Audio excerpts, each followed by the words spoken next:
We can get started here. It's 1 o'clock. Thanks everyone for joining us today. My name is Tara Donadio. I'm the Assistant Director of Sustainability for the Capital District Regional Planning Commission. Today we're going to present on the newest round of NYSERDA's Clean Energy Communities Program 3.0 that was just announced on December 13th of last year. So we're going to talk through the program, the new grants, the amount of money that's available, which is very significant. It's much easier to get actions in this program. And of course, we have our free technical support here at CDRPC that we can offer communities here in the capital region. So just a little bit of housekeeping. Everyone is on mute. If you have questions, we're asking you to put them in the Q&A, and we will answer them at the end. So just to keep the presentation flowing, but we'll have plenty of time for Q&A at the end. Okay, if you can, next slide, Josh. So as I mentioned, we have a team here, our sustainability team, that can offer free support for the NYSERDA Clean Energy Communities program. We work in Albany, Rensselaer, Schenectady, Saratoga, Columbia, Greene, Warren, and Washington counties. Myself, Haley Bilkinoff, and Josh Drainoff are coordinators here, and our Director of Sustainability, Todd Fabosi. Haley, Josh, and myself divide the capital region up by county. Basically, you can see there the counties that we work in so that we can provide individual support to communities looking for assistance. Next slide. So our free technical support includes resources and toolkits that we can provide to you. We can guide your community to figure out what energy actions make sense for you. We've been doing this work since 2016, so we're familiar with the types of actions communities can take and can help you figure out if something makes sense or, develop an RFP. We can assist with grant development and applications once you're awarded the money, so you're not kind of left hanging to figure out how to spend these thousands of dollars. And again, we can help with RFPs and grant application support. We can also present this program to your stakeholders, including town boards and task forces. You can see here again, this program has been around since 2016, and this is all of the interest that we've seen here in the capital region, which is quite a bit. So every community that you see there in dark green has received thousands of dollars from this program for clean energy projects, and there's even more money in this program, as we'll talk about. So next slide. So many of you on this call may be familiar with how this program works, but maybe not. So basically the way this program works is there are points that are attached to actions that you would take. High impact actions is what they're called. Things like purchasing an electric vehicle, converting your streetlights. Those points add up, and when you hit certain thresholds, 3,000 points, 5,000 points, you get grants. These grants are match free. You can leverage them to do more projects and then get more points. This program is first come, first serve statewide. So previous rounds of the program were regional allocations. So see, the Capital District had $3 million to spend. This program is $25 million that was just announced statewide. So we are competing against every single community in New York State, including some communities a little bit south of here who have some, pretty robust active task forces and are already submitting grants. So we just want to make sure that there's a sense of urgency that these grants aren't going to be around forever. And this program does end on December 31st of 2025. So it's 2 years, $25 million. And that's how it works, basically. Next slide. So the money that I was talking about, which is, of course, the biggest driver of this program, you can see here the grants for this program. If you submit before, or if you reach these thresholds, I should say, before October 1st of this year, they're a bit higher than they are after that. So again, a sense of urgency to make sure you're getting these actions in and trying to do them early if you want that higher level of reward. The grant amounts here are pretty lucrative compared to the last round of the program. So previously reaching 3,000 points for a small community was just $10,000. Now it's $50,000. And you come into this program with the points that you had in the previous round. So you're coming in kind of grandfathered in with those points. You don't start from square one. So a lot of communities are well positioned to very quickly get to 3,000 points, 5,000 points, et cetera. So yeah, and of course these can add up. So you're looking at, you know, the cumulative total of all of those in that column is a possibility for a small or a large community. Next slide. So understanding where you stand, of course, we developed this chart of the communities here in the Capital Region, the top 20 points holders, I would say, in the Capital Region and where they're at, how big their community is, so you can potentially compare yourself based on population. This isn't just a program for large communities. The amount of awards that they've received prior to this round. And of course, there's quite a few, but if you're not on this list, we have, NYSERDA has a scorecard that you can look at on their website where you can find your community. Every community in New York State is listed and see how many points that you have if you previously participated in this program. Next slide. So in addition to the points-based grants that we just talked about, which, you know, of course, are cumulative, there is what are called action grants or campaign grants. Haley's going to dive a bit more into this and how these actually work. But just for your awareness, there is another component of this program that I would call them almost bonus grants on top of the points-based grants. So you're still getting points, but you get grants for doing campaigns, which basically are engaging residents in clean technology. Next. So I'm going to talk about a case study for a small community and a large community to give you a little perspective on, you know, where communities stand, where you might stand, and maybe how easy it is to get grants in this program. So I kept this community anonymous just to keep it, hidden. But basically, this is a small community that's a village. They've been working in the program for just a few years now. They're coming into this program with 2,600 points from the previous round for things they've done. And this is a tool that we developed to kind of help communities figure out what they've done, what they can do, how they're going to get to the points thresholds where the grants are available. So the actions in green, and this list is actually much longer than what the screenshot shares. It's a pretty long list, but Haley and Josh are going to go through the actions, so you'll see all of those actions. Those in green they've completed, and those in yellow we've discussed with them and figured that these are probably some low-hanging fruit that they could do to get to higher points. So they're looking at potentially 5,200 points, which for them is going to be $160,000. Again, this is a small community. They could definitely use that money to put heat pumps in some of their buildings or a solar array or a few electric vehicles.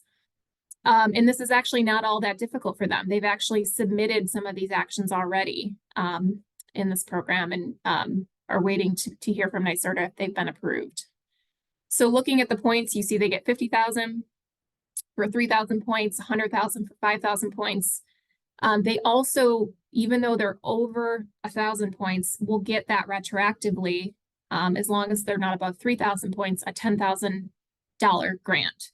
So if you are between 1,000 points and 2,900 points, you will be able to get that $10,000 grant by just doing one more action.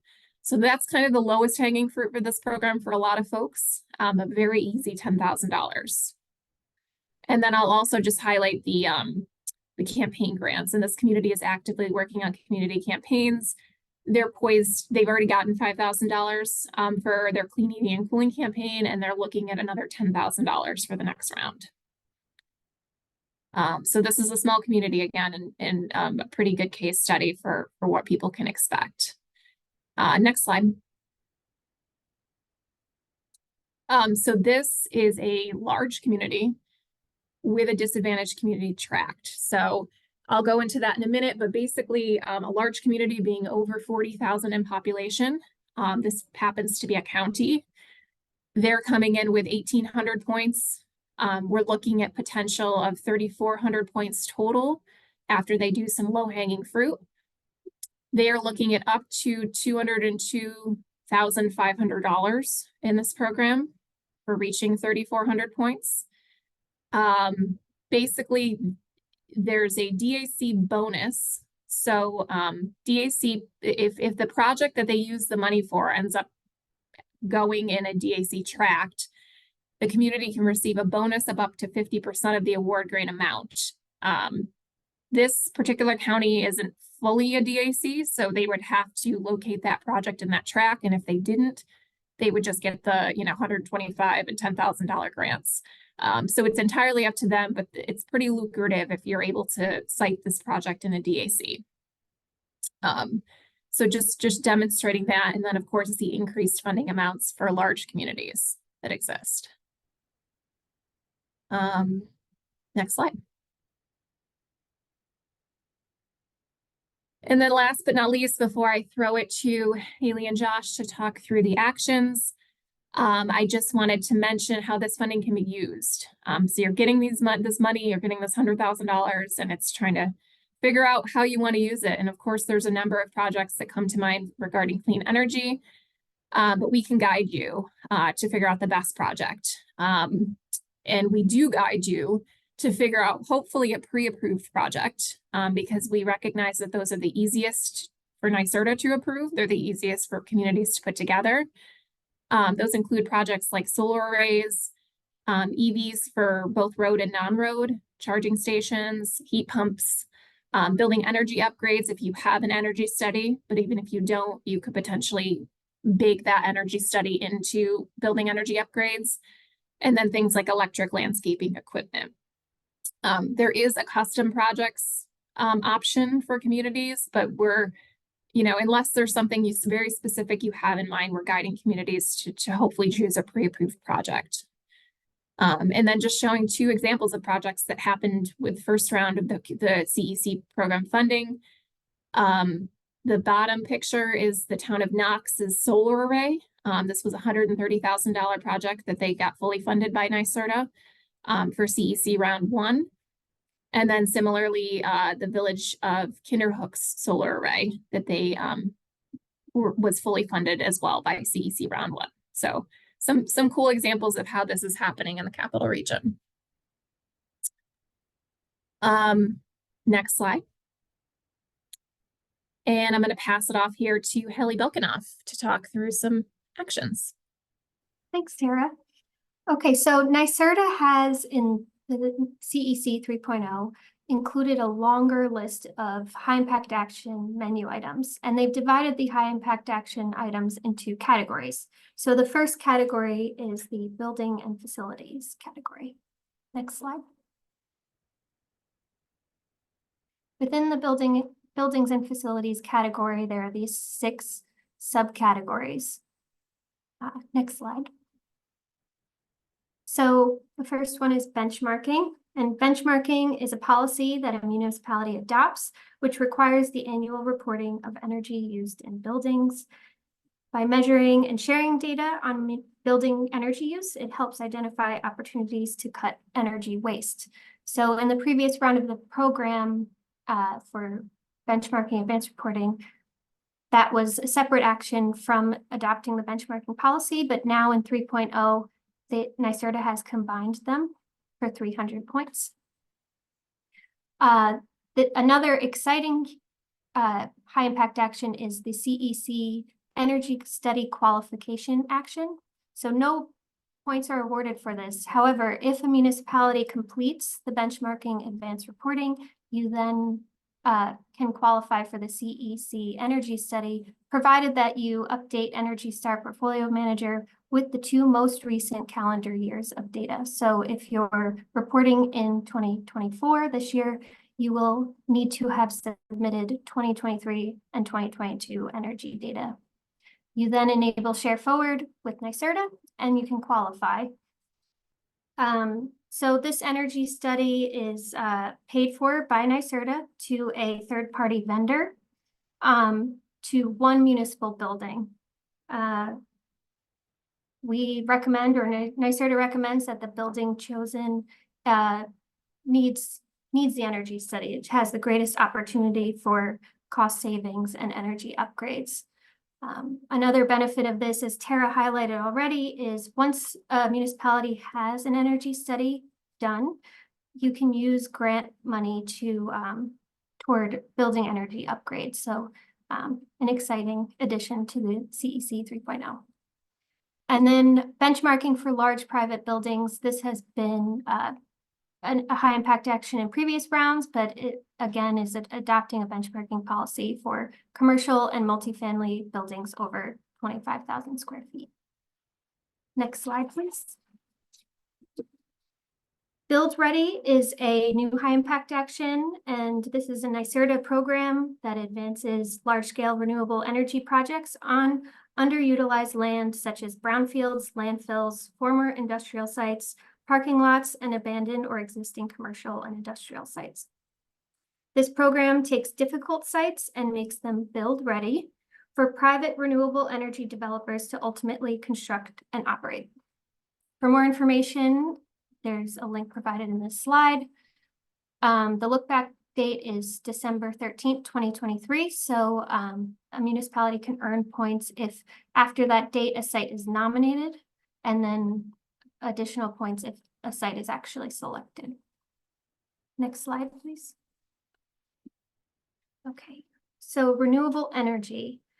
If a municipality subscribes to any community distributed generation, CDG, projects like solar, hydro, or wind, you can earn credit in this program now for that. However, municipalities that have already received credit for their subscriptions under clean energy upgrades in the previous round are not eligible for points in this program. 100% renewable electricity. This is an existing impact action in previous programs. So municipalities that purchase renewable energy certificates, RECs must be produced in the same calendar year as the electricity consumption, and electricity consumption must occur in 2021 or later to earn credit for this action. Next slide, please. Renewable energy. So municipalities can now earn credit and tiered credit if they own or host clean energy projects such as solar, hydro, or wind. And the tiers are cumulative and based on their project size. So if you have like a 75 kilowatt project, you can earn 900 points for both tier 1 and tier 2. For if you host it, or if you own it, you can earn 1,500. Or no, I'm sorry, 1,100, 1,300. Okay, next slide, please. Clean energy upgrades and building demonstration subcategory. For clean energy upgrades, this is an existing, or this was in the leadership round. Any retrofits or upgrades to reduce GHG emissions in existing buildings earn reduction credit cumulatively in this high impact action. Upgrades must be substantially completed after August 1st, 2016. And if you've already received 10% reduction in credit in the first, in the leadership round of this program, you are not eligible for that first tier credit. So you'd have to apply for the 15 and 20% tiers. Next slide, please. These are the 3 municipal building demo actions. The first one is clean heating and cooling. So essentially, if a municipality installs heat pumps as a building's primary source of heating and cooling, i.e. 75% or greater, you can earn credit for this. You will also earn credit based on the size of the building, so there are tiered points for this. The look back date, in other words, the installation has to have occurred after August 1st, 2016. For the net zero action, municipal buildings that have been retrofitted to be zero emissions through renewable energy technology are also eligible for points. And again, that look back date is August 1st, and it's tiered based on building square footage. Municipalities that have pools and upgrade their pools to heat pump pool heaters after December 13th can now earn credit, 100 points for that. So that's a new high impact action. Next slide. LED street lights, this is existing. Municipalities can earn credit for converting 50% of their streetlights, either decorative or Cobra head, to LEDs. The minimum number of fixtures is 10. So municipalities with less than 20 streetlights earn credit if at least 10 fixtures are converted to LEDs. Next slide, please. Thermal energy networks, another new high impact action. A thermal energy network is a network that uses pipes to connect multiple buildings together. And so they share a thermal source, such as geothermal, and that provides collective space heating, cooling, and domestic hot water. So it's kind of illustrated in that picture on the right. For more information, you can visit that link. And a municipality can earn credit if they perform a study for a thermal energy network through NYSERDA's FlexTech program. And then if additional credit is awarded if you put out an RFP for a thermal energy network. Next slide, please. The next category is community engagement and training. Next slide. There are 3 actions within this category: community campaigns, county hosted trainings, and energy code enforcement training. Next slide. So community campaigns, Tara went into some detail on the grants for these. There are 3 types: community solar, clean heating and cooling, and electric vehicles. They're tiered points. And so as municipalities participate in campaigns, you get grants cumulatively as residents and businesses participate. So for a community solar, small communities can earn up to $35,000 and large communities can earn up to $105,000. If you have a disadvantaged community, you can earn bonuses for these if the proposed project is located within a tract, DAC tract. There are no longer grant,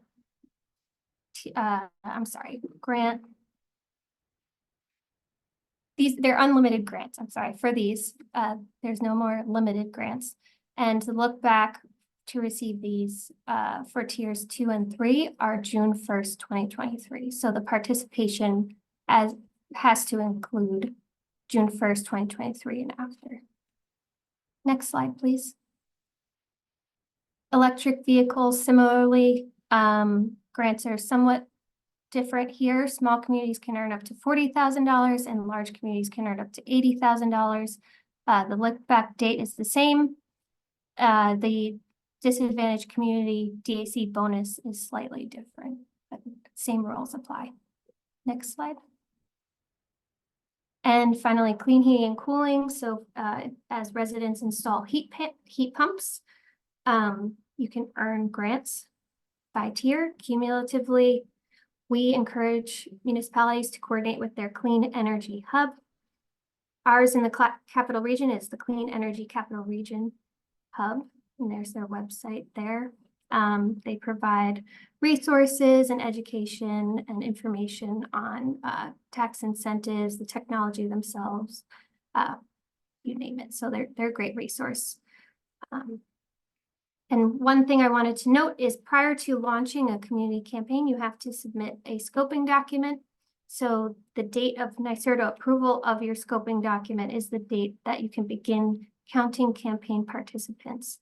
So that's a key here. So for look back dates, if you submit a scoping document after June 1st, 2023, the date that NYSERDA approves that scoping document is the date that you can begin counting those participation campaign. Okay, next slide, please. County hosted trainings. This is only applicable to county governments only.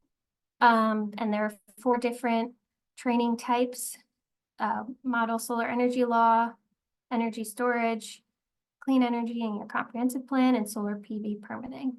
You get points. Counties can get points for participating in these. Next slide, please. Finally, for category 2 is the energy code enforcement training. Municipal officials that attend free trainings on both residential and commercial New York State Energy Code will earn credit for their municipality within this action. It's now worth 300 points, and trainings after January 26, 2021 count toward credit for this action. I do want to highlight that CDRPC is hosting a training on March 20th from 8 a.m. to 5 p.m. here at our office in Albany. And we will be sending out an e-blast soon with a link to register and more information, but you can also find a registration link on our website if you go to sustainability and then the Clean Energy Communities program page. Next slide. Okay, and I'll pass it off to Josh now. Thank you, Haley. So for the third category, we're going to be looking at legislation and regulation, high impact action. So this includes a climate smart communities certification, community choice aggregation, and green financing. So similar to the last round, if communities demonstrate bronze certification in the Climate Smart Communities program, they would get 800 points. And if they upgrade to silver certification, they would get an additional 600 points. And these do have to be submitted separately to earn the full 1,400 points. And the certification level must be current when they are submitting for NYSERDA approval.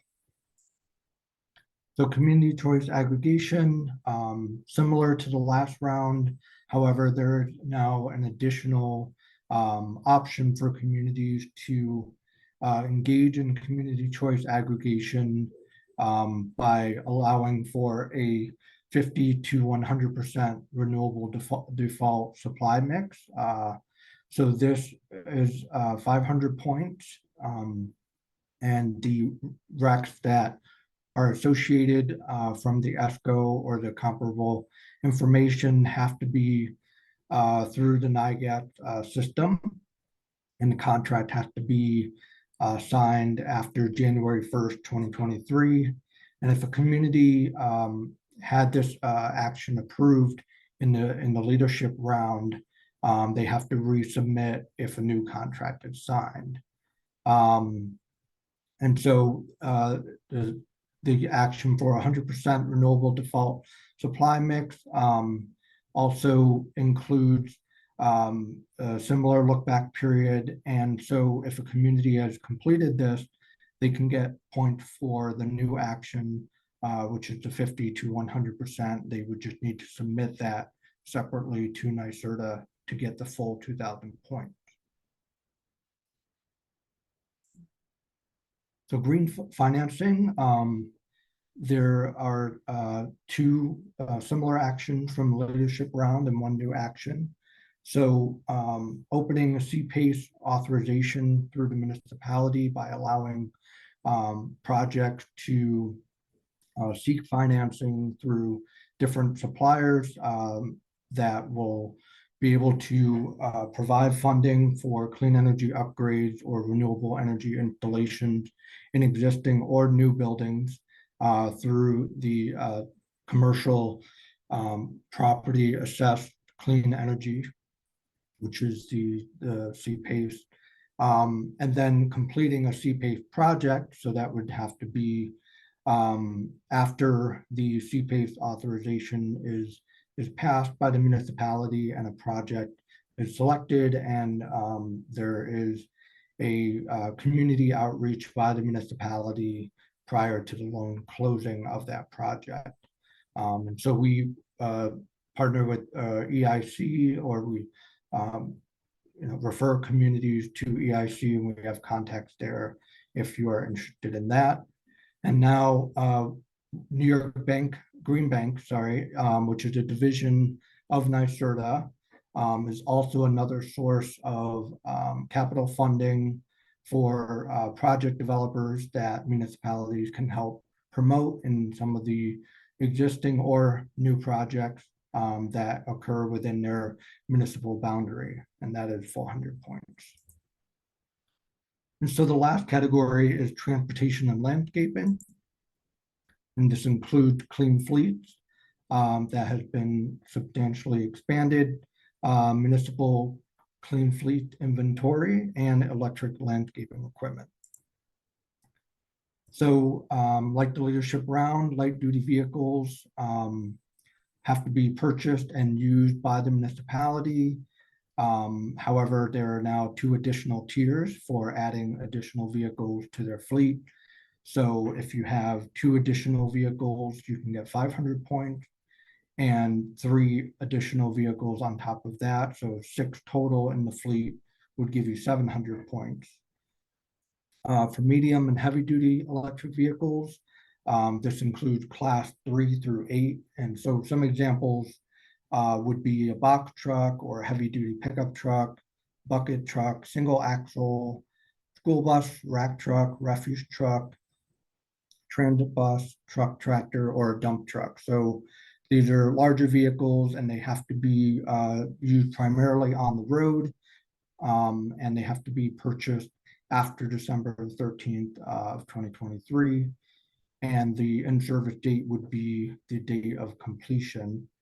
And so new for 3.0 round is medium and heavy duty non-road vehicles. So some examples would be an aerial lift, backhoes, cement mixers, crawler tractor, excavators, loaders, paving equipment, all-terrain forklift, and as you can see in the picture here, skid steer, loader, sweepers, tractors, and trenchers. So only 1 submission is allowed per municipality, and the vehicle has to be purchased after December 13th of 2023. And that is 700 points. So continuing on to EV charging stations, communities can now get additional points for the amount of EV charging stations that they install. So now they can install a total of 6 to get 600 points, and then adding an additional 10 would give you 600 points. And then new for this round is level 3 DC fast charging, which you can see in the top right picture here. So 1 port would give you 500 points, and then 2 additional ports would give you 800 points, and then 3 on top of the first 3, so 6 total, will give you a total of 1,200 additional points. So the municipal clean fleet inventory is new for this round as well. This is taking a look at the municipal fleet, what vehicles are included in that, and this helps communities to better understand the age of their vehicles, and maybe try to look at some low-hanging fruit of vehicles that maybe are on the way out to be replaced, and to see if there are any EV equivalents or alternative fuel equivalent. One thing is that the inventory needs to be completed on or after January 1st of 2023, and the fleet must have at least 5 vehicles. And then lastly, the electric landscaping equipment new for this round would include any of the following landscaping equipment that we're showing here. However, the equipment has to be purchased after the release of the pond, which is December 13, 2023. And the date of completion would be when the equipment is starting to be put in use. And so with that, I will open it up to any questions that we have. I know that there are quite a few questions in the chat, so we can start there. Awesome. Thanks, Josh and Haley. And we do have quite a few questions, so I'll get started. And if you have questions you haven't put in the chat or things you think of, please go ahead. We've got about 25 minutes here to answer questions. So we should be able to get to all these, and we'll keep taking them until it's 2 o'clock. So So the first question is for somebody from St. Lawrence County, will this information be applicable to our region? And this is for anybody that's outside the capital region on this call. Yes, all of this information is exactly the same for any community. The only thing that's different is that Josh, Haley, and I won't be your coordinators. There are other regional organizations that handle technical support based on your region. So for St. Lawrence County, you'd be looking to the Adirondack North Country Association. And you can Google that or reach out to us and we can connect you with the staff there. And similarly, all of the other regional organizations can be found on NYSERDA's Clean Energy Communities website, so you can find who represents your region.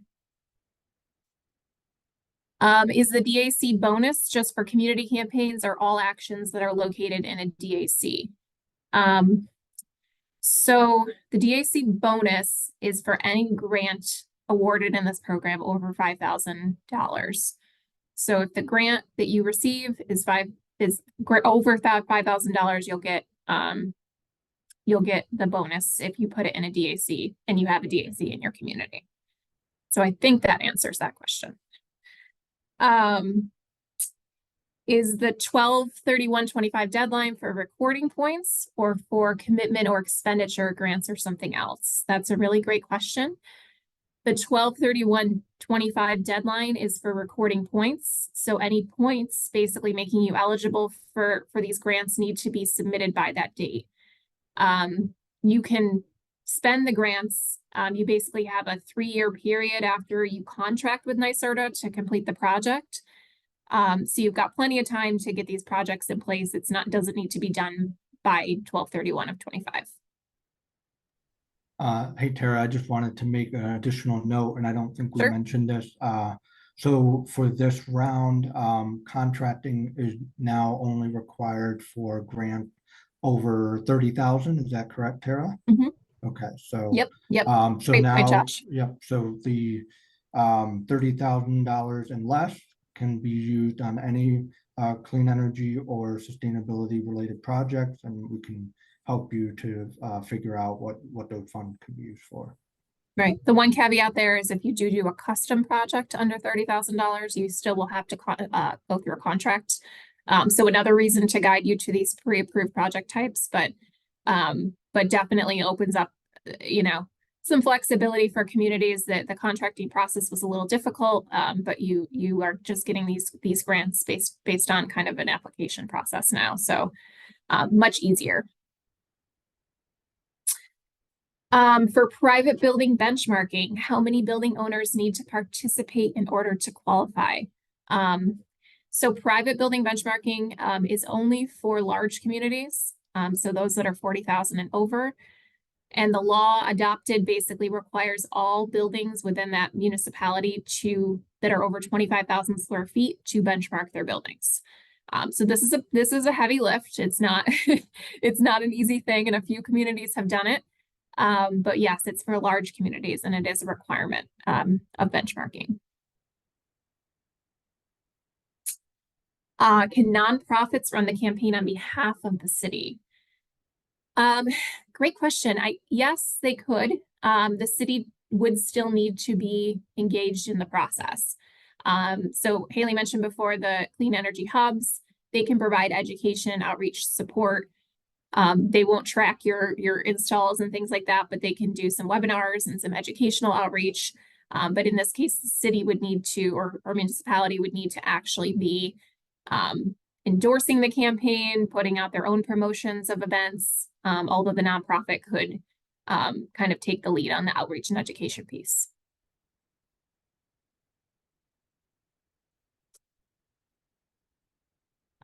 What appliances does the clean heat campaign include? Is it just air or ground source heat pumps, or does it include heat pump water heaters, induction cooktops, and heat pump dryers? It includes air source and ground source heat pumps, as well as heat pump water heaters. So nothing beyond that, unfortunately. But yes, those are the 3 technologies, and it can be anything as small as a mini split. So it doesn't need to be a full house conversion to heat pumps. If we are adding 50 signups to our original 10 signups for community solar campaign, do the initial 10 have to be subsequent to 6/20 or 6/1 of 23? So let me just make sure I'm reading this right. If we're adding, the initial 10 do not need to be after 6/1 of 23 because you were already approved for those. All of the new 50 signups need to be after 6/1/23 in order to get credit for tier 2 and tier 3 of those campaigns. Does it seem like I answered that question, Josh and Haley? Okay. I just want to make sure that I was reading that right. Thanks. Can you detail what CPACE is? So CPACE is a program for municipalities that have taxing authority. So they have lien authority, basically. So those that handle taxes, in a lot of cases, this happens to be the county, potentially a city. They would adopt the legislation, which would enable this form of financing, basically, for property owners. So the benefit of CPACE is that the interest rates are low. The loan for the energy efficiency improvements continues with the property owner. So unlike traditional loans where you have to keep it when you sell the property, this one would actually continue on with the property owner. So there are definitely some huge benefits to CPACE. But that's the gist of CPACE. And again, it's usually for counties and cities that are eligible. Would a Zamboni qualify for the Clean Fleet program? So I go ahead. didn't see Zamboni on the list in the certification form. Yeah. But we can certainly take a look and Yeah, I think we need to look into that one. I feel like it should qualify as a non-road vehicle. But it's a unique one. So I don't know. I feel like it should fit into that category, but we need to look into that for you. So we will reach out to you via email, Lynn, and follow up with you on that one. I also just wanted to highlight one that I did answer before via text, but it's in the answered questions. The question was about what are the DAC? How do you know if your community has DACs or disadvantaged community tracks? There is a website NYSERDA offers to basically see where your community is. You can look up an address and see if it's in a DAC. So you can look up any communities on there to see if they're eligible for that bonus. Is there a look back date for additional charging stations? Yes, it is. Basically, you have to do the additional charging station after the date of this program release. I'm just referring to my guide here to make sure that I'm clear that's correct, Tara. That is correct, Josh. Okay, thank you. So anything additional besides the initial charging station needs to be done after the date of this PON, which would be December 13th of 2023. Can administrative expenses be covered by the grants? Typically, no. It's going to just be things that are clean energy related.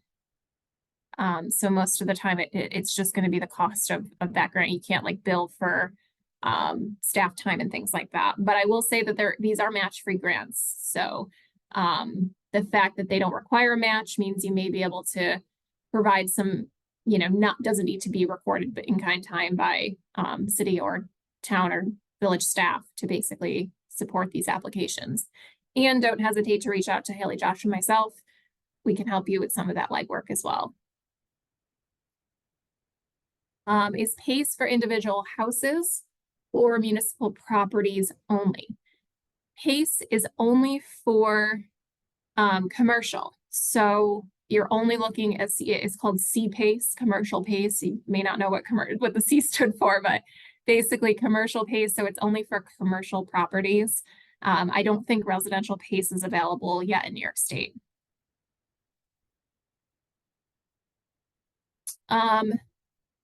What level of energy audit does the free audit provide? So it's an energy study And I believe they categorize it as one, or is it separate? Do either of you know? It's 1+. 1+. Thank you, Haley. Yeah, so 1+. So if you're looking at the CSC grants or CSC program and you want to translate that to get points in that program, you'd be looking at an ASHRAE level 1. Can you get 200 points for each piece of electric landscaping equipment purchased, or only one? So basically the way the electric landscaping equipment works is there's a form that you're downloading. The landscaping equipment has to add up to 5 metric tons of CO2 reduction. The form calculates it for you, so you don't have to know that math, but you plug in the type of equipment that you have, it'll tell you how many metric tons. Typically like one, a weed whacker is not going to add up to 5 tons, so it can be cumulative. But basically you can only get points for this action one time. So if you have 10 tons, you won't get double the points, you would just get the 200 points once. Do you get the 800 points if you recertify for bronze? Correct, you do. So if you already have 600 points from the previous round of the program, you recertify, you're going to get 800 more points. If you get silver certified, you're going to get how many more on top of that? Does anyone know off the top of their head? I think it's 300 more points. I don't know, but basically it's all cumulative. So I think the max you can get maybe is 2,000 points if you'd certified in the previous rounds of the program and are recertifying as, say, a silver community. So it's pretty lucrative to be a silver certified community in this program now. And it's 600 points for silver. So Silver. or 600 additional, so 1,400. 1,400, and then if you had 600 from the first round as a bronze, you could potentially be eligible for 2,000 or more if you were silver certified in the first round of the program. Little complex, but yes, basically lots of points. Can an EV given to the town as a public benefit for the project be counted for points? It does not matter who paid for the EV as long as the town owns the EV. So if the town is the owner of the PV, it does it does need to be new, so it can't be leased and it can't be used. So those are two qualifications, but it doesn't matter necessarily who purchased that EV. Is there guidance available on conducting community campaigns? What does NYSERDA expect a municipality to do for their campaign to count for points, assuming they meet the participation goals? Yes. So campaigns basically, as Haley noted, start with that scoping document, which is a template that a community would fill out to kind of share with NYSERDA their plan for these campaigns. How a community undertakes a campaign is entirely up to them. A big part of the campaign is tracking the participation. So you have to find a way to figure out how many people are signing up and adopting this technology. There's a bunch of different ways to do it. I mean, you can have people self-report to you. You can work with installers. In the case of things like heat pumps and community solar, you'd work with the developer or the installer, and you basically help them track your installs or leads based on what they're seeing in your city or community. So those are ways to track. And then as far as outreach goes, that's entirely up to the community. They can do webinars, they can do e-blast. As we mentioned, they can rely on groups like the Clean Energy Hubs to do the education about complex things like heat pumps. You could also rely on the developers or installers if you wanted to partner with a private company. So there's a bunch of different ways to kind of do that, but more specifically, please reach out to us and we can kind of help guide you on what makes sense, maybe based on the size of your community. Are rental properties considered commercial for CPACE? Great question. I think they should be able to, if they're of a certain size. Like if it was just a house, I don't think it would qualify because it's not for residential, regardless of who owns it, but I think if you had like a larger apartment complex, I guess it's maybe 4 units and larger, it might be considered commercial. But I'd have to look into that a little bit better for you, and reference, basically the organization that helps with the CPACE program. And they may be able to guide me as to what exactly is considered commercial. So we'll follow up on that.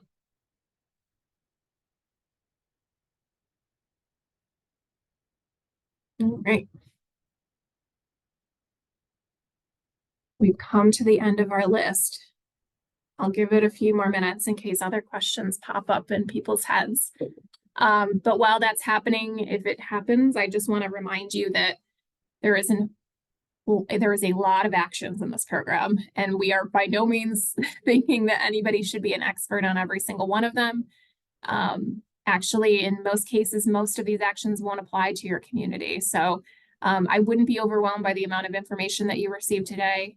That's what Haley, Josh, and I are there for, is to really help you figure out what makes sense for you to focus on, including actions that you might have already completed in previously that could count for this.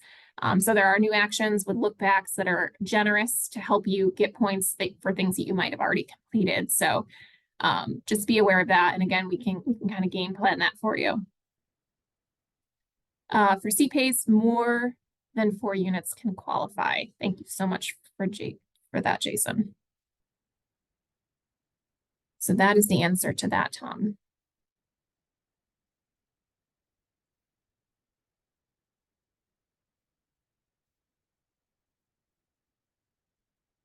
For solar, can you get points for the kilowatts generated?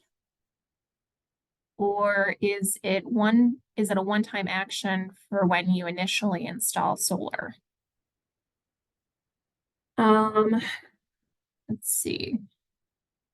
I think it's based on the installed capacity, not the generated power throughout the year.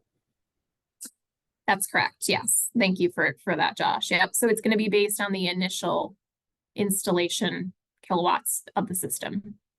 When that was presented, you'll see that there's like thresholds. So basically there's different tiers depending on the size of the system. The size of that system can be cumulative between maybe 2 solar arrays. So if you want to reach the larger tier and you've got like a few different arrays potentially that add up to the larger amount, that's eligible as well. But it is a one-time thing.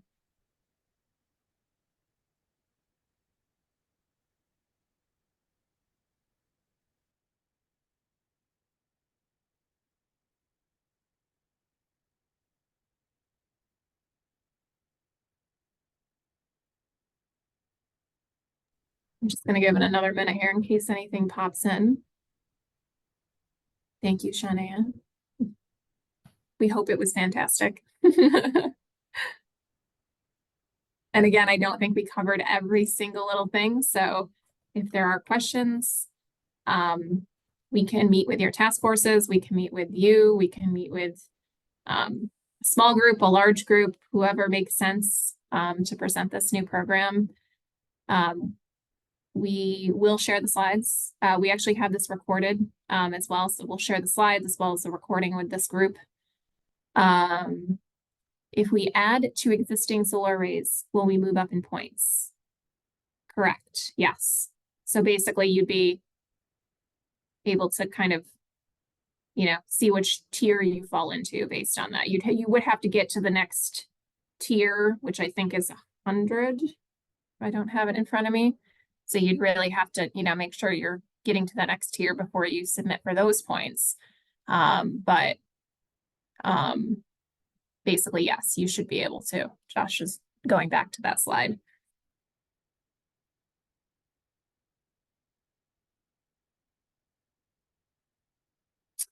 So basically the first tier is 5 to 49.9 kilowatts. So you need to get to 50 kilowatts cumulative to get to the second tier, an additional 500 points.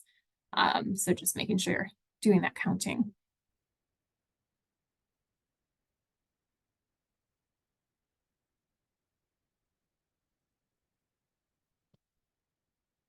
Okay, I think we can wrap up. Seems like the questions have slowed. We'll end a few minutes early. Again, we're going to share the recording of this. We are going to share the slides with everyone that was on this. Thank you so much for attending today. We hope we gave you a good overview and a sense of urgency that these grants aren't going to be there forever, but we're really excited that this money is available, and these are going to be able to fund some pretty significant projects, we hope, in the capital region and beyond, but ideally in the capital region, because that's where we are. So thanks so much, guys, and we'll hopefully talk soon.